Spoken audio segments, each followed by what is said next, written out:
No matter what spiritual journey you are undertaking or what spiritual practice you are implementing,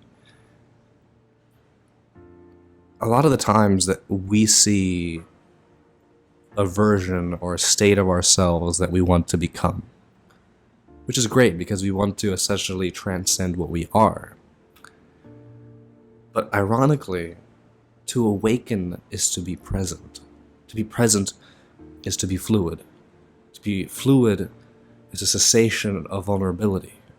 A firm tree branch, when the wind hits it, it breaks because it is rigid. It is stuck to its confined state. It is unable to move with the wind's movement. Now, the same thing, when a person is standing, refusing to bend and swim, they will be crushed by an oncoming wave, while one who rides with the wave's flows is fluid in motion. Think of rocks, often thought of as hard and indestructible, yet when they are met with extreme force, they break and they shatter, causing more destruction while it breaks, let's say. While water, fluid and soft at certain times, can penetrate the rock with patience. You ever see those rocks that have certain holes in them because, water was dripping on them over a period of time? When water is powerful, it is immune to everything, yet it can also flow smoothly, drip smoothly. It is both rough, yet it's also gentle. Water is fluid. And now, let's think more about presence and the fluidity of presence. When one is dreaming, the dream becomes lucid when the user is aware of their surroundings. The user becomes present to the world around them. The user becomes grounded in the dream. The user is able to recognize it as a dream only when it is present to the fact that it is a dream. Otherwise, the user gets lost in the environment that the dream takes place in. Similarly, when life is accessed through the moment, there is only the present, nothing more, nothing less. When you focus on the moment, you are aware. Awareness doesn't allow for reaction, but rather the noting and observation of the emotion within the control of the reaction it produces. You're not present in the midst of an emotional high, whether high or low. Rather, when you become aware of emotion, any such highness or elevation becomes more grounded. When you enter black through the closing of eyelids, there is nothingness, yet this empty space is also a canvas of creation, which is why so many of the meditation techniques you see in Hinduism and Taoism and Buddhism, it's about, the stilling of the mind and this highly conscious state of being that results in just being part of emptiness. And through this void, you access the space that is in between everything. And in a sense, the space is the true veil that hides all objects and is in between every relationship that object has to mind. The in-between of the relationship of object and meaning. It's just, awareness, an empty space. And yoga is often quite beautiful because during the moment there is awareness towards the body, there is a sense of grounding in the body, but also there is a clarity that happens in the mind.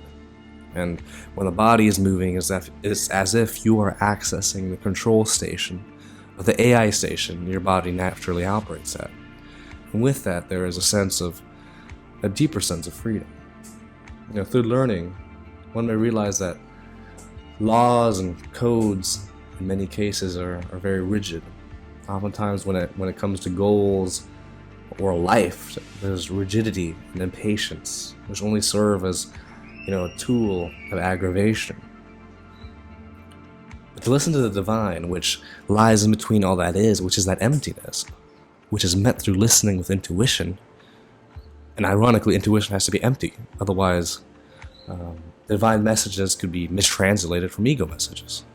The divine speaks in languages unrecognized thoughts, through music, sensations, through yoga or dance, through symbolic representation in dreams or in surroundings or in a natural, ever-present gut feeling.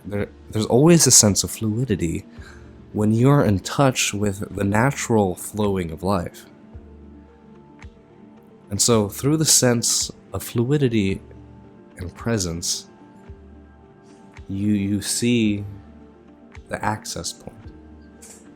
It's a dance between the natural energies of earth and space, a mystical encounter and mingling of love and light. It is a mysterious process, yet one that is grounded through acceptance, emptiness, and love. And that is the only law and the only code you need is the divine, is finding that flow. And love and emptiness go hand in hand. When there is only the experience of love, devoid of material attachment, then there is also coexisting emptiness. Even if love is stemmed to the material through relationship, when the two lovers are engaged in loving, there's emptiness in the form of thoughtlessness and identity. There's no sense of identity. There's simply only the sensation of love, which is melting these two, human beings. But there's a cessation. There's a sense of merging and melting, cessation of identity. And so to listen to the divine or the Tao, whatever you want to call it, is to become one with it.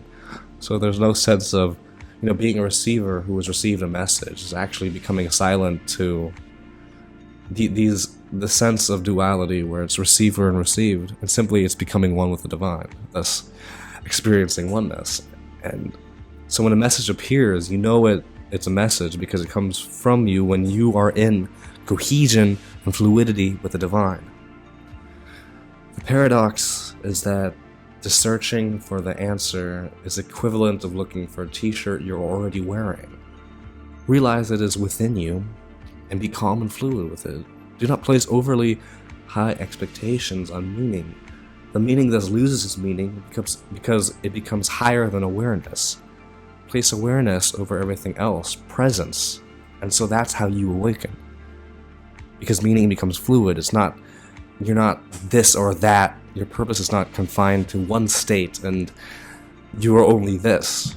Let answers come, and when they stitch together, the book is formed. You have many meanings, and yet you're also meaningless. So don't force the printing process. Let the fluidity of the moment lead you there. It's one of the most peaceful situations that exists. And it ironically is to stop pushing, but to start letting and becoming. Do not go out and search. Go out and simply be one with the moment, or one with a bliss that is within yourself, that exists within you, that will produce itself an outward experience. We see this with manifestation, oftentimes, whereas we embody the wish fulfilled. We are one with it, we are present with it, we are fluid with it, we're having fun with it, right? And then it materializes in the external when we least expect it, in ways that we couldn't have predicted or imagined. So here lies the problem. When a spiritual practice becomes overwhelming, frustrating, you're losing the essence of the techniques or the mission, which is actually to find peace and enjoyment in the process. You should not learn to draw solely to become a good artist. You should learn to draw because you have fun drawing in the process. You train each day with practice, but during those moments, you're learning, you're having fun with what you're learning, you're proud of each of the little steps that you're taking. That's how you become a great artist, is because you love your craft, and you always know you're improving, so you're always in a state of fluidity.